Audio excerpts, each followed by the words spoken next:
What is up, guys, and welcome back to a new episode here with some pot limit OMA content on my YouTube channel. Hope you're all doing well. We're jumping straight into the action, playing 2 tables of Russian cash PLO 50 on GGpoker. And I would say, without further ado, we're jumping into it immediately. Guys, if you like this content, make sure to subscribe to my channel, give the video a thumbs up, and also check out PLOmastermind.com if you want to learn more about pot limit OMA, not only by myself, but also by other PLO professionals. Guys, table number 1, I 3-bet Jack-Jack 10-9 double. I think this is pretty standard.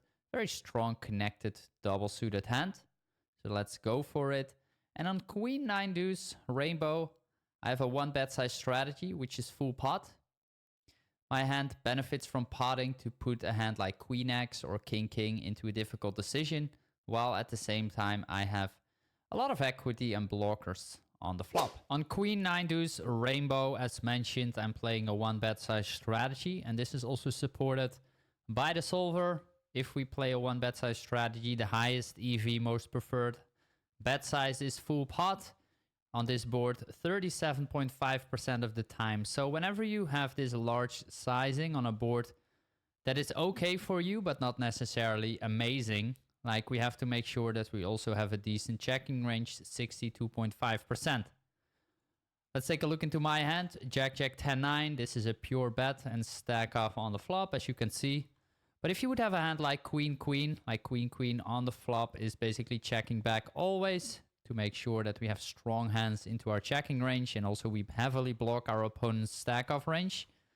If we have 9-9, like, that is also a variation that we check back pretty much always. One other thing, of course, we have a ton of aces on this board because we 3-bet with a pretty tight range, but still aces are checking back 54.8%. So make sure whenever you are in this scenario that you don't overplay your hand.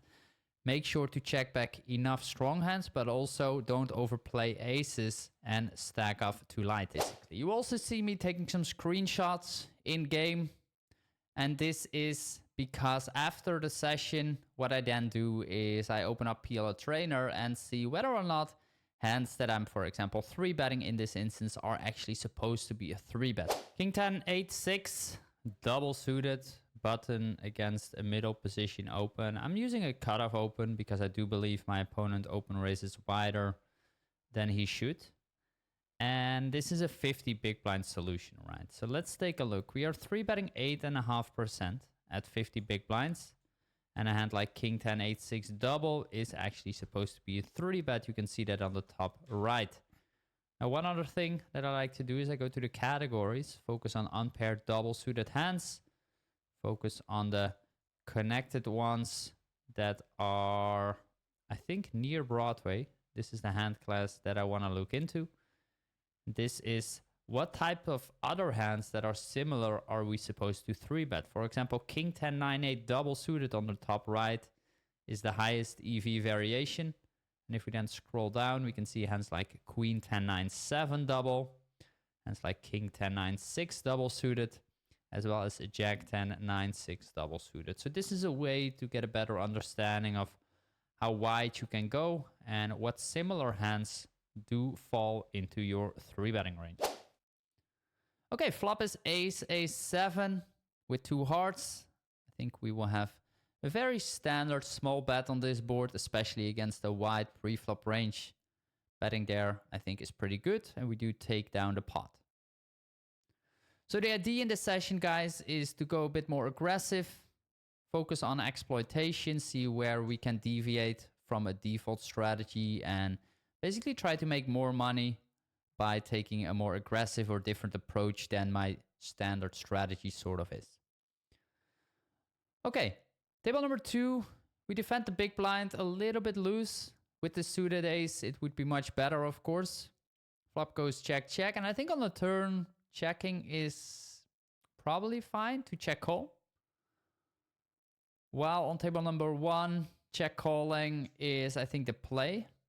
And on the turn, I will definitely also go for a check call there. Table number 2, I would say this is a pretty standard check call. We have showdown value. We block 7-6. We have a flush draw. We don't want to raise and get called, basically.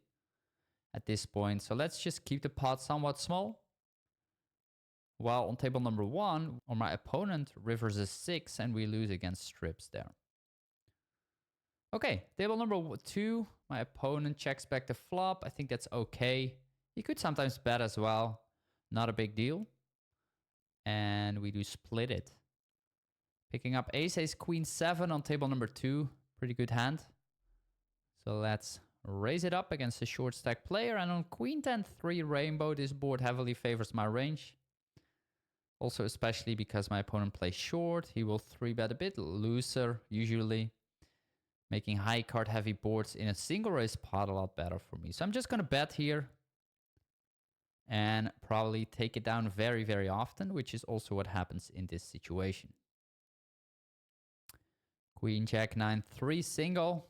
Just a standard fold. And ace, jack, 10, 9 rainbow on the right side. This is also one of those examples where the table is very tight, like all VPIP below 20 basically, other than the cutoff. So I open raise again, very loose. Usually I would not recommend doing this, only do this with like super tight tables. But again, the idea here also is to see how far we can take it basically. We do get check raised on jack 8-5.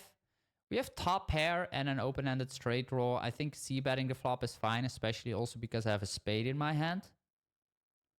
And against the check raise, we just have a very easy call before basically deciding whether or not we want to commit more money into the pot. My hand is not strong enough to stack off immediately. If I would have a flush draw, for example, that would be a lot better. We turn the nuts on a beautiful queen. We also have a redraw to a higher straight. So let's just get the money in at this point and hope to be up against a weaker hand than 10-9, which we are, 8-8.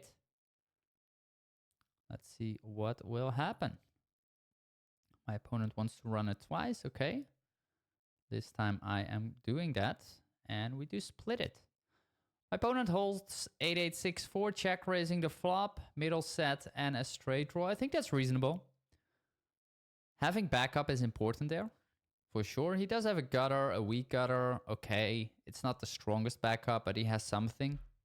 Plus, there are plenty of draws out there he's still ahead of. So I think check raising on his end is okay. Table number 1, we call a 3-bet in the meantime. I flop bottom 2 pair and a gutter. At this SPR, let's just get the money in. My opponent will not fold anymore. And he will also not have a better made hand almost ever on this board at this point. He'll probably be a favorite, either a slight favorite or like a significant favorite with like 65% at this point. And let's see what happens. We do hold and we make a river. Straight, my opponent ace, ace, king, deuce. Top pair, overpair 2 backdoor flush draws. Seems totally standard. 3-bet pre-flop and on the flop bet to get it in. I like that play. I think just potting on the flop on his end is better than using like a 3/4 pot bet sizing. Doesn't really accomplish much. Just pot it and take it from there, I would say. Ace 10 6 deuce on the right. I would open raise this hand if folded to me. But we do see an open raise by early position. So just going to make the fold. And 7 5 3 deuce double. Luckily we do get a walk there. King queen 9 9. Table number 2. I will go ahead and check the flop to check call. Check call actually. It is close. Depends on the sizing probably what happens. Depends on the sizing. Turn is the 8. Pretty interesting. Now I would say let's just try to get to showdown with my king.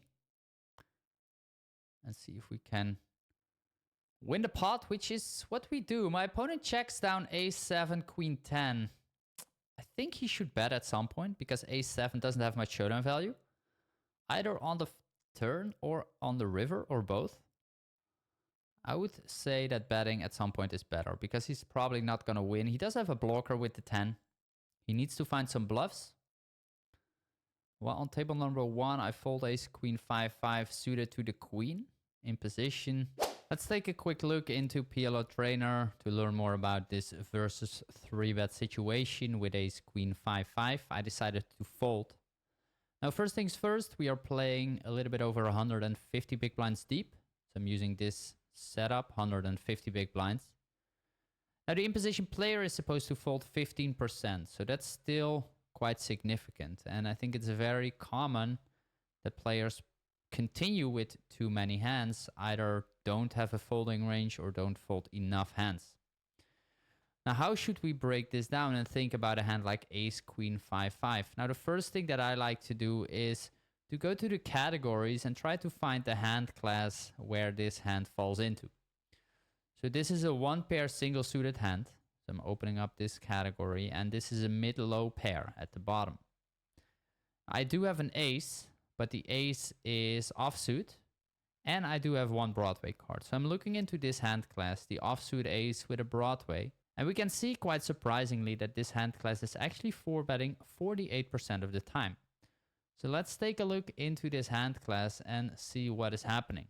Now, the cool thing about this scenario is that we are actually using this hand class or many hands from this hand class as part of our 4-bet bluffing range. In other words, because we can 4-bet so many hands for value like aces and ace-king-king combinations, we have to make sure that we add in enough bluffs to make life of our opponent as difficult as possible. And therefore, we will see that some of the weakest single suited low pairs are actually being put into our 4-betting range, including my hand, which is ace, queen, 5-5. And this is something that I didn't expect to see. We are winning 0.31 big blind more by 4-betting than by taking another action, basically. And the idea here is that we 4-bet and make our opponent fold quite often. In this solution, the out-of-position player is folding 40.6%. So what is it that we can learn here? Well, first of all, it is that as the in-position player, we are supposed to 4-bet bluff hands like ace, queen, 5-5, which is surprising. Now, secondly, we can only do this once we know that our opponent is capable of folding a hand like ace, king, king, 4, or king, king, jack, 7. King, king, jack, deuce. Like, those are the hands that we get to push out of the pot in this theoretical solution. Now, if your opponent in reality is not doing that, then I would believe that my hand is not a 4-bet, and we're actually much better off either by calling or folding in this scenario, depending on our opponent's 3-betting range. Even though we are pretty deep, I think it's okay. Here we got just a couple of folds. 10, 9, 9, 3 in a limped pot. Looks like I'm leading out, which I think is good. We have a blocker. We have some backup. We cannot check call or check raise. And because it's a limped pot, my opponent will have all sorts of random stuff. So we will have some fold equity for sure. And we take it down. Usually I play a check pure strategy on ace high boards. But occasionally deviating from that against recreational players or against players who limp, I think it's okay. In the end, it's all about finding opportunities, right, to take down the pot, to fight for pots. And sometimes that means to play a different strategy than your default strategy is. I do believe there is a lot of potential for sure, even in this pool. Sometimes I hear people say that these games are not beatable, for example. I do think they are. It's overall very soft. People play very tight pre-flop, and you can get away by stealing a lot of hands. While at the same time, there are a bunch of recreational players in there who will make weird plays. You can take advantage of that. Table number 1, I open raise and get 3-bet. So far, so standard. And against the bet on the flop, I'm just going to let it go. Even though he bets small, like this board favor his range so much. And I think folding there is the play. Table number 2, turning a boat. Pretty nice. Go for a delay bet. My opponent unfortunately folds and we take it down. Usually I would bet a bit larger there. Somehow I decided to go small. Table number 2, ace, queen, jack, 7. This looks like a defend to me pre-flop.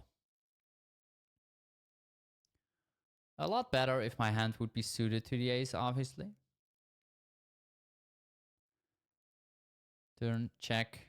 Again, a7. It is tempting at this point, I think, to bet.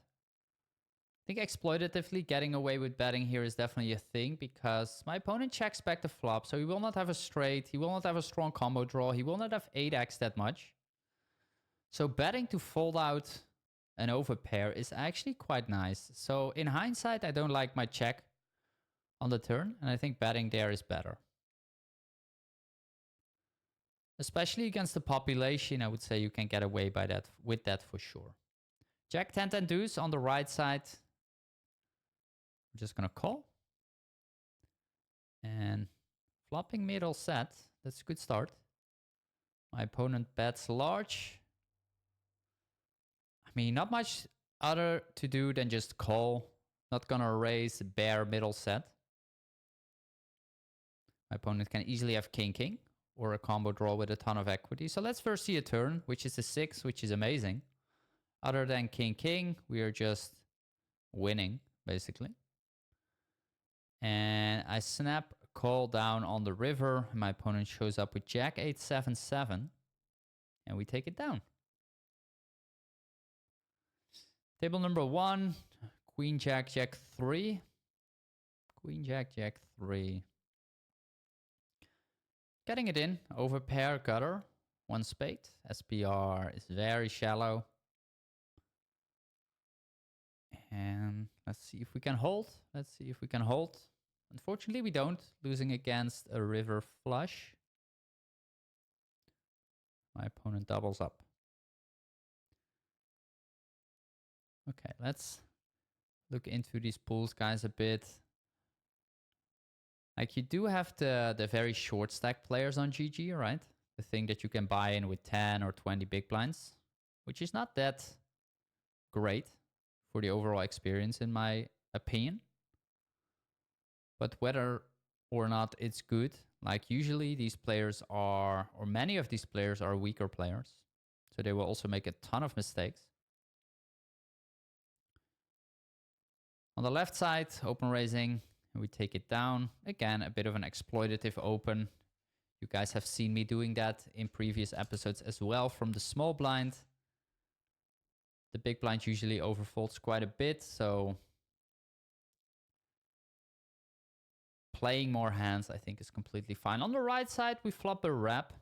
No showdown value. This could be a bet or a check. Like, this is something I discussed in my previous episode as well. Like, I like to have some reps in my checking range, and I usually pick the ones that are the weakest ones without any mate hand or strong blocker value.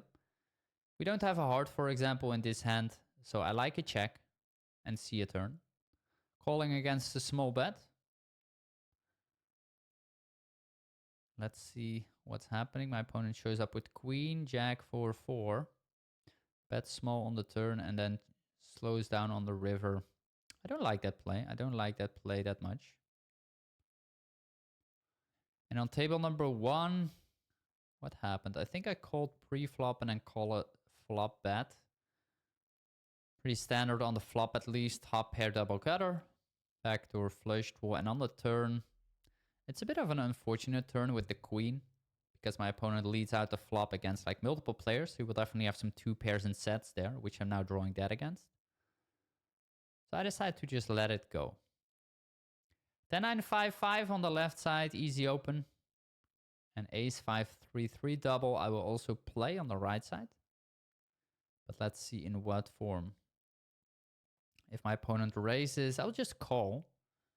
This is not a hand I would like to see myself 3-betting with. It's a bit too weak. And on 5-5 deuce, I flop pretty good. Top pair, trips. Or trips with top kicker, that's what I meant. On the flop, I could even consider slow playing and checking, but I rather in position against multiple players just start betting my strong hands. Try to get value from a weaker 5 or from like an overpair like king-king, queen-queen. Hands that will sometimes definitely call on the flop. Let's see what happens. On the left side, this is a limped pot. Cash drop. I mean, two very small bets, whatever. Just gonna call. Try to get to showdown. On the river, we do have to make the fold with my queens. My opponent takes it down. These are a couple of folds. Also on the right, I mean, my opponent is very, very loose, very loose. I think defending is okay, actually. Even though my hand is not great on rainbow, like we do have some connection. We're in position against a very weak player. I call a flop bet, and on the turn, I like to turn my hand into a bluff. First of all, we block hands like 10-8, 8-6 with the 8. And we now have the 9 plus a spade. So a lot of things going on, basically, to make my opponent fold. He checks also, and we do take down the pot. Again, making a screenshot on the left side. From under the gun, I'm supposed to open raise 18.4% of the time and fold 81.6%. I was looking down at ace, 3, deuce, deuce, double suited. So the way to do that, you guys know what I'm gonna do, is to go to the categories and find the hand class where my hand falls into. We're looking at a one pair hand that is double suited. Now this hand class overall is raising 48% of the time. If I open this one up, aces we are raising always, no surprise. Broadway pairs we are raising 71% of the time. So there are some Broadway double suited pairs that we are folding. Probably the weakest tens, jacks and queens. And then I'm looking down at a mid-low pair, which we are raising 31% of the time. Now, if I do have an ace-high hand with an additional Broadway card, like for example, ace-king 5-5 or ace-10 6-6, like those hands are always raising 100%. And if I have an ace-high hand without a Broadway, we can see that this hand class is raising 95% of the time. So very likely that my hand is also supposed to be a raise. Let's still open this one up. On the top left, we see the only ones that we are supposed to fold from this hand class are hands like ace-7 deuce deuce, ace-6 6 deuce. And other than that, we are raising all of these variations, including ace-3 deuce deuce. We will see this hand is winning 0.12 big blind. In other words, 12 big blinds per 100 by open raising from under the gun. Queen 9 6-5 double on the left, easy open. An 8-7-7-6 single could be a playable hand depending on what happens, but not against a middle position open. Ace king 7-4 on the left. I like to see myself raising with the ace and the king against like a couple of yellow players on the table. While on table number 2, 10-9-7-6, it's a bit tricky. It's a bit tricky. 10-9-7-6 single, button versus middle position. Let's take a look how we are supposed to play this hand class. In other words, the mid to low rundowns that are single suited without an ace. First of all, our entire range, folding 82.6%, calling 10.5%, and 3-betting 6.8%. Now let's take a look into the categories. Unpaired single suited, we're only calling 6% within this hand class, so not very often. If I open up this hand class further, we can see that if we have a suited ace variation, we are calling 22% of the time. My hand falls into the connected hand class, only calling 7%. Let me open up the rundowns, calling 38% of these. So again, folding very, very often. So which are the variations that we can call? Well, let's take a look into the calling column. King, queen, 10-8 single. Pretty standard, I would say, for most of us. And like 7-6-5-4 single.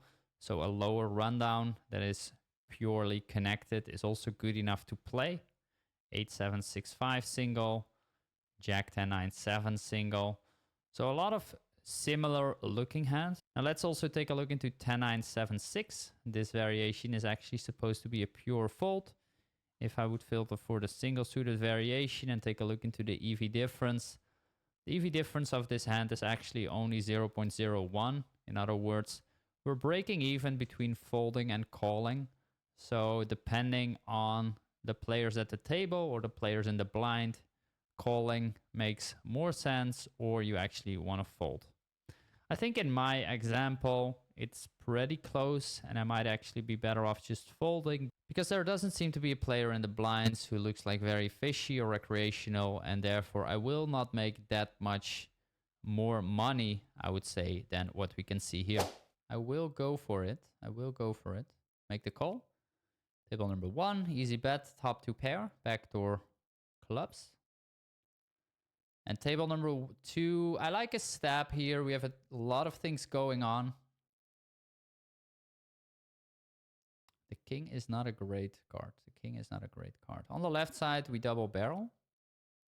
Very draw heavy board with a strong mate hand, and my opponent folds. I think the king is one of the worst cards for me to bluff, even though my range will have a decent amount of king X in there. I'm up against 2 players who did check call, who can easily have a hand like king, queen, king, king with something. So I'd rather check the turn, realize my equity. On the river, the deuce. The deuce is just not a card I can rep a lot of 2 pairs or better on, I would say, because it won't improve me a lot. My opponent shows up with king, queen, 5-4. Yeah, that's not a hand he's going to fold for sure. On the left side, this is a loose call, ace, queen, 8-6, I would say. And on the right side, 10-10, 9-9. Single, I decide to 3-bet. Again, marking the hand because I'm definitely not sure whether this is the correct player or not. Like double suited, it's a standard 3-bet. Single suited, it might just be a call, actually. It might just be a call, because especially because we're up against early position. I do want to look into both pre-flop decisions that we just saw. First things first, the double paired 10-10, 9-9 single suited variation. In the cutoff against early position, we are 3-betting 5.8%. Now I will open up the categories once more and go to the 2-pair single-suited variations at the bottom, 3-betting 15%. And right away we can see that aces are the only ones that we are supposed to 3-bet, and all the other variations we're calling, including the hand that I was holding, 10-10, 9-9. We're also calling king, king, queen, queen, king, king, 9-9. All these combinations, again, including 10-10, 9-9. This is a call. If I take a look into the EV difference, calling is 0.51 big blinds better. In other words, 51 big blinds per 100 is calling better. So I do believe that my 3-bet was a bit too wide here. Now, what if I would hold the double suited variation? On the top right, you will see that being double suited 10-10, 9-9 is a 3-bet. Now let's also take a look into the other pre-flop decision, button against the cutoff, where I decided to call with ace, queen, 8-6. Let me just filter for it right away. An ace, queen, 8-6 suited to the ace, single suited in the middle. You will see that that combination is a call, but it is at the absolute bottom of my calling range, basically winning only 0.01 big blind. I think calling is actually better. Anyway, we do play a 3-way pot because the button also calls. Flop goes check, check. From my perspective, I think it's standard against 2 players. On the turn, I like a check as well because I pick up equity and I want to see the river. Now, on the river, things get a bit interesting because my 10s don't have that much showdown value. And the 3 is pretty good for my range because I will have a good amount of ace-ace and ace-king that I might play the same way. So I can wrap ace-ace, plus I unblock hands like queens and jacks that will have to fold against the bet, but I am losing against at the moment. So I like my river play, actually. Betting, and my opponents both fold, and I take it down. That's nice. Ace-ace, queen 6 on the left side. Let's open raise this beautiful hand, of course. See what happens. 4-3-3. Check or bet is both okay. I decide to check because my opponent plays like a wider range of hands. Against a tight calling range, I would definitely start betting the flop because I will be up against king-king, for example, very often. Block betting the river and he folds. On the right side, ace-jack 10-10. Check the flop, not much else to do. And we will have to check fold, unfortunately. Unfortunately. King 7, 6, 3 double on the left side. This is very loose. This is very loose. Especially with the small blind 75 VPIP, I don't like it. Like the button is tight, so that's great. The big blind is a bit tight. And I think on the flop we do have to call with middle pair and a bunch of backdoors. Unfortunately, my opponent pots. I do improve to 2 pair and a gutter. I mean, I think folding is still a play, to be honest. Yeah. I think I like the fold. Ace 5, 4 deuce. Triple suited on the left side. I defend. It is on the looser end. It's on the looser end. And I will have to fold on the flop with bottom pair. Open raising Ace 7 deuce deuce double. Table number 2. This is, it's the bottom of my raising range. Absolutely bottom. Maybe it's even a fold. And Jack 10, 8, 3 double. I like a raise. Again, for reasons I mentioned before. And on table number 2, I will start with a call. King, queen, queen, 3 double. This is not a hand to 3-bet, even though it's a pretty strong hand. Especially against a tight open raising range. We do want to have that ace to block ace-ace in case we want to start 3-betting. Stabbing the flop with 2 pair and some future blockers plus equity. I think that's okay. We could sometimes check as well. I think it's pretty close. And the river runs out 7, 5. We have still 2 pair. Like my opponent bets on the river. It's a bit tricky because I think he will have a bunch of ace-x hands that might have improved to 2 pair now, which I'm losing against. And I block the high miss straight draws. I do call down and he shows up with a straight. And I wonder if my opponent will have enough bluffs in that spot after check calling my flop. And on table number 1, I 3-bet, face a 4-bet. This is just a call. On the flop, the money will go in. Inside straight draw with 2 backdoor flush draws and an overcard up against aces. I have 46% equity. Let's do it.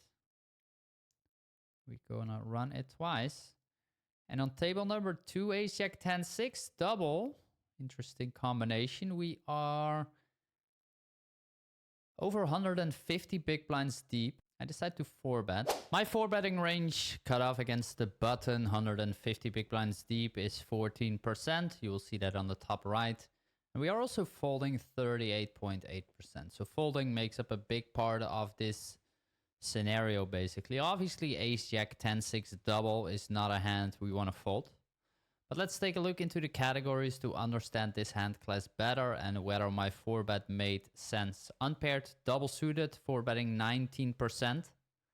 My hand was ace high, which increases the frequency to 26%. And I'm holding a connected Broadway hand with the jack and the 10, which is 4-betting 48%. So let's open up this hand class and take a look into what types of hands we are supposed to 4-bet with. Ace, queen, jack, 10 double on the top right is the strongest variation.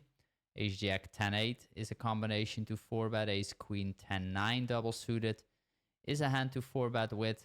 And we also see ace, jack, 10, 5, ace, jack, 10, 3. So again, if I filter for ace, jack, 10, we basically can see that all these variations are supposed to be a 4-bet. However, quite surprising, in the middle, ace jack 10 6, which is exactly the variation that I was holding, is actually supposed to be a call. Sort of an outlier where the 6 doesn't really add any value to the other 3 cards, and I think therefore we are calling. Now let's take a look into the EV difference, which is only 0.15, 0.12 basically. So the EV difference between calling and 4-betting is not very large. In other words, I think it's fine to simplify our strategy and 4-bet all of these variations. Now, one thing to keep in mind is that we are 4-betting and hoping that our opponent is capable of folding all these hands on the left. Ace king 6 deuce, ace 10 6 3, ace 7 7 3. Also variations like king king are folding 62.7%. So a lot of the value again comes from making sure our opponent is capable of folding. That's a really good flop for my hand. A pair and a nut flush draw. Backdoor clubs. Not much else to do than just pot, I would say. And the money will go in, and we have 60% equity against ace, jack, jack 5. So that is great. We do win both runouts. That's amazing. Ace, jack, jack 5, double against a 4-bet there. On the left side, I take down ace 5 5 4, single after open raising. So yeah, winning a nice pot there. Building a reasonable stack over 300 big blinds deep now. Table number 1. Hello, hello. I flop a double gutter. Let's just call on the flop and take it from there. Which is what we do. Turn is the 6. And on table number 2, I decide to take a stab with my gutter, backdoor diamonds. Turn is the ace. Pretty good card also for my opponent in a way. He leads out, which is definitely a thing in theory, leading out on the ace after calling the flop. Just have an easy call in my shoes. And on the left side, I'm turning my hand now into a bluff. I will have some 6x in my range at this point that I call the flop with. My opponent checks. With a large bet, I'm going to put a lot of pressure on hands like queen x, diamonds, straight draws, ace ace, and king king. So I do take it down. On the right side, open raising very loose, but we do have a tight big blind. And again, we take it down. Ace king jack 7, raising it up on the button if I can. And king jack 8 7. I would also raise king jack 8 7 in the small blind. And on the left side, very standard bet, pair blocker and the ace of diamonds. Turn is the 3. It is a reasonable turn for my range. It is a reasonable turn for my range. Do I want to bluff the river? I mean, it's close. It's close. My opponent, I think, will have a lot of like queen x, some king king. And I think we can get those hands into a difficult decision by betting the river. I check, having a little bit of showdown value, of course, against the 7, but that's pretty much it. And we do win. Ace king king jack on the left is a hand to call. This is not a 3-bet, being a rainbow. Really want to focus there on being double suited, single suited. And on the right side, unfortunately, we lose against a queen. But it is what it is. Folding table number 1. Queen, queen, 3 deuce against the single raise. This is just going to be a fold in the cutoff. And jack, jack, 6 6 double. I remember this hand, I think. I think I'm going to misclick on the left and 3-bet. Yeah, I'm pretty sure I 3-bet this one. Which I was in game like, damn it. This is, of course, a call. Yeah, there we go. And on the right side, very standard squeeze. Ace, king, king, 3 double. Let's build a pot. Now, table number 1. On king 10, 8, with a flush draw, we have an interesting decision being in position. I use a half pot or a 1/3 pot bet sizing. Now, if I bet and get raised, I have to fold, which is not great. So I'd rather check, realize my equity, and potentially use my blockers on a later street. So I check back. And on the turn, I decide to call, which I think is the play. It is close. It gets closer, but we still have the blockers potential, and we have, of course, the diamonds. My opponent rivers or bets on the river as well, and I do have to let it go. Although I don't have Jack Jack 6-6 in my 3-betting range, I do think it's worth to analyze this flop a little bit further. On King 10-8 with a suit, like, the dynamics of this flop are kind of interesting because the caller of the 3-bet will interact really well with this flop.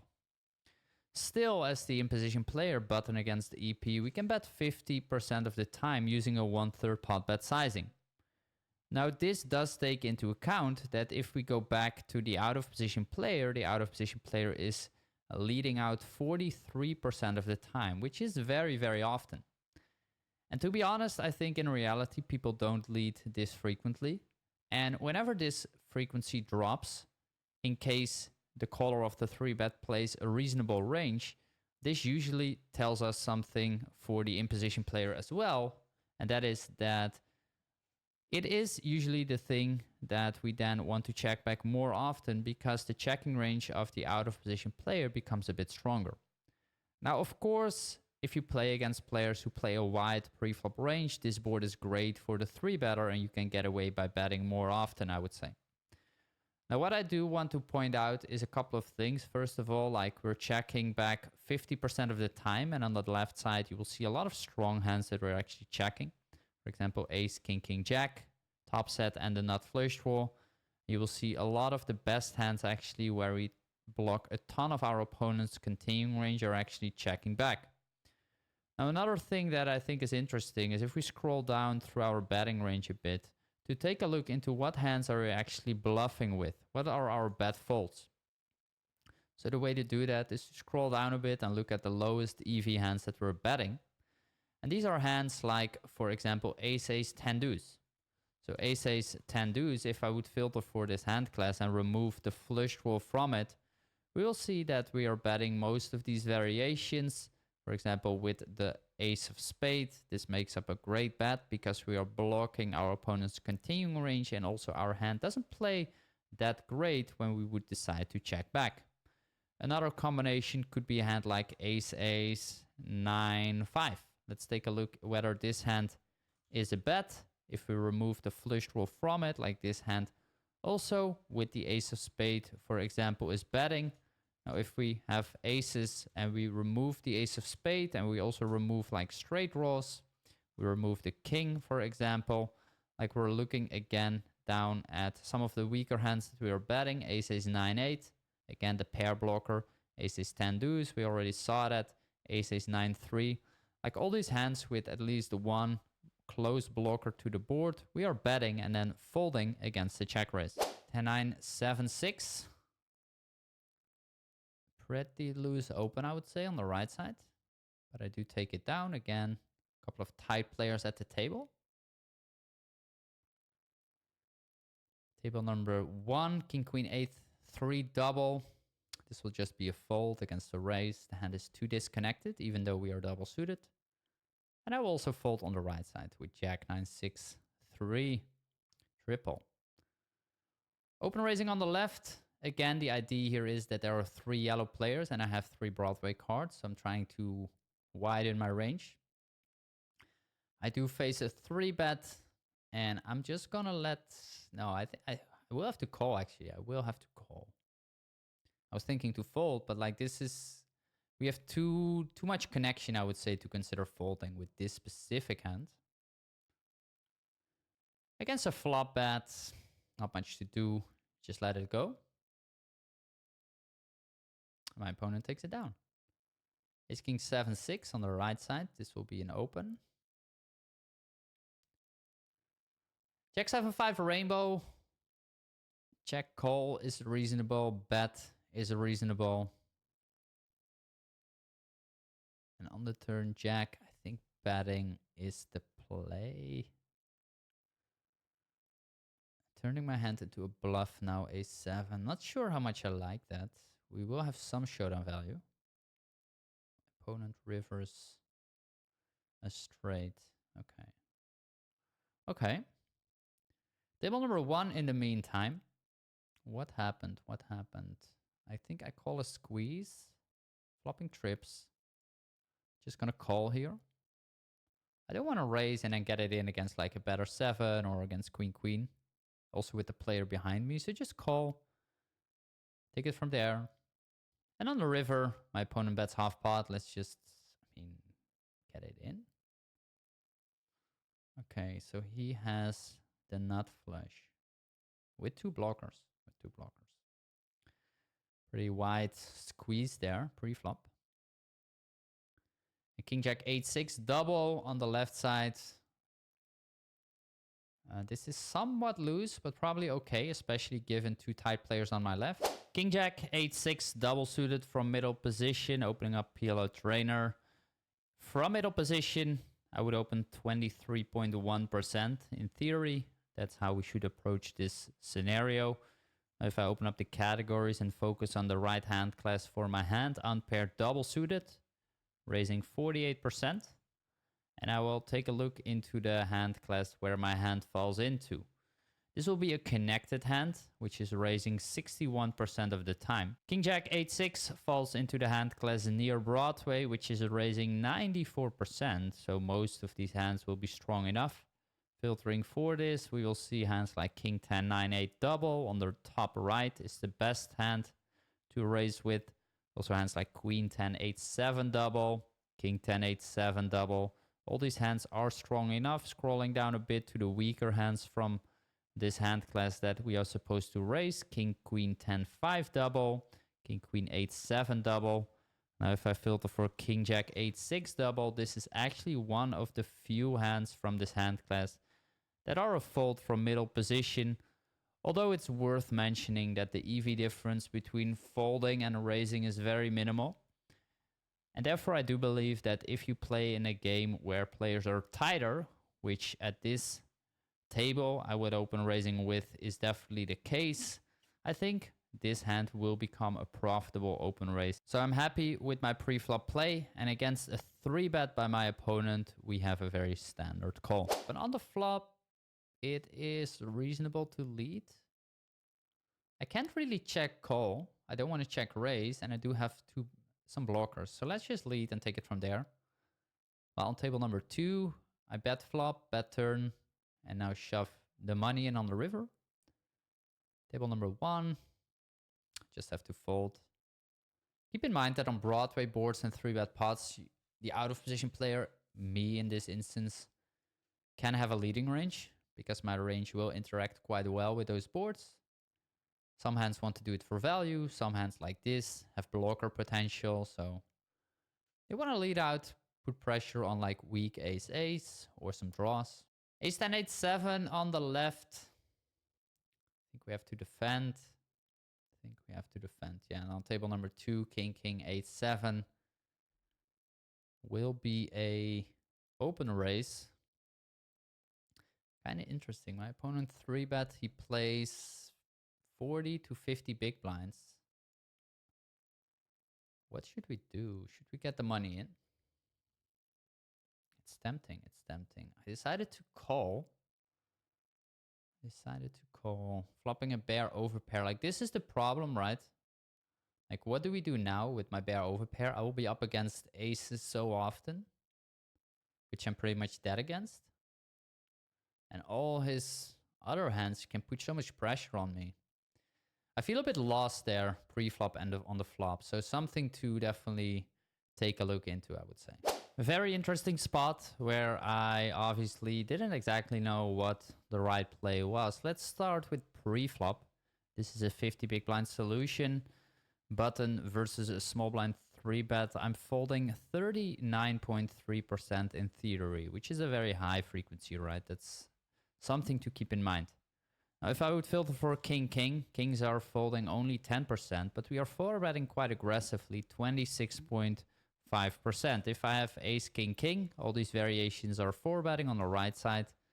And without an ace, we do have a 4-betting range, but most of these variations are double suited and strongly connected on the right side. So if I remove the double suited variations, we are left with a couple of single suited variations that we are 4-betting, like king, king, 10, 10, king, king, 10, 9. Now, other than that, I was looking down at king, king, 8, 7, which in this instance is a pure call. So the pre-flop call against a 3-bet is correct. Now, if we move to the flop against the pot size bet, the button is supposed to fold 43.8% and get it in 56.2%. Now, my intuition tells me that we do want additional equity to the board or a board pair to block some of my opponent's best mate hands. We maybe want to block ace-ace, which all I didn't have with my bear king-king 8-7. On the right side, all the hands that we are getting it in with. If we look into the bottom of our getting it in range, I think that's usually a good way to approach this. We're looking at king-king 4 deuce, where we do have a 4 blocker, for example. King-king 10-7, king-queen 10-7, a flush draw, also decent.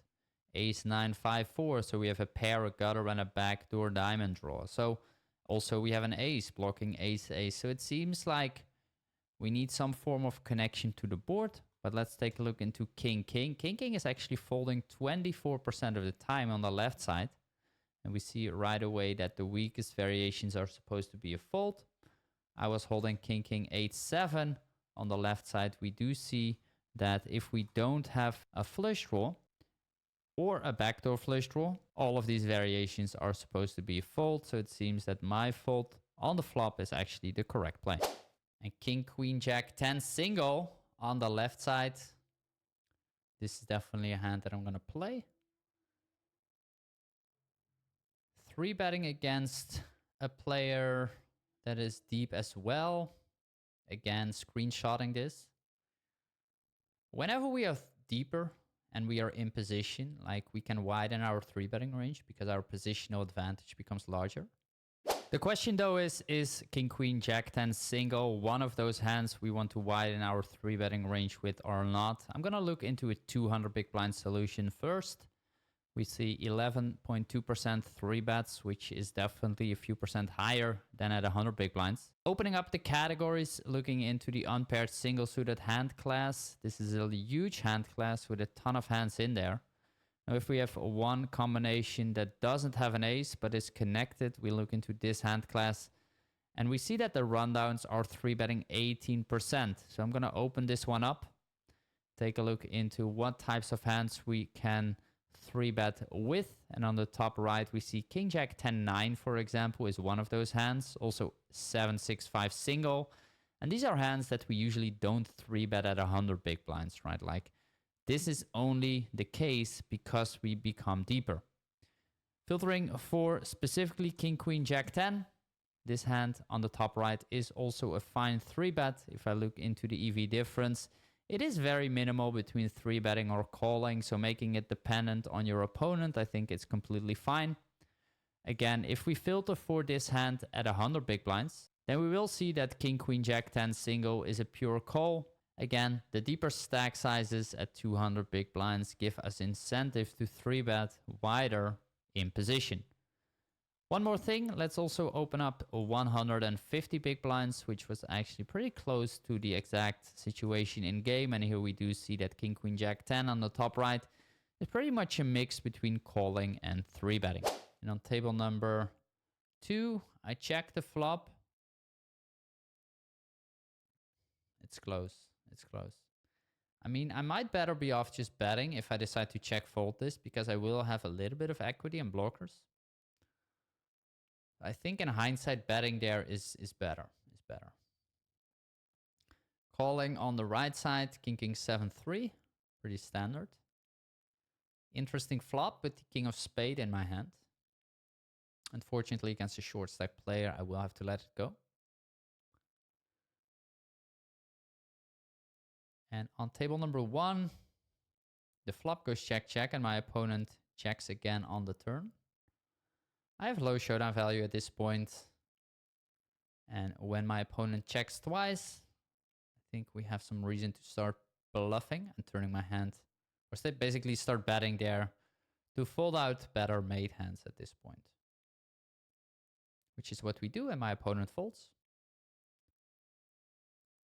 Table number 2, very loose open. But again, like we play against a player who is folding a ton pre-flop. So I probably raise like close to every hand in my range. Betting small on the flop, and my opponent makes the fold. And we do take down that pot. Guys, this is also going to be the end of this session. Hope you enjoyed it. This was a bit of a longer one. Reviewed a lot of hands, played a lot of hands in this session. Guys, if you like the content, please give the video a thumbs up, subscribe to my YouTube channel, and also check out PLOmastermind.com if you want to learn more about pot limit OMA. Guys, catch you in the next one.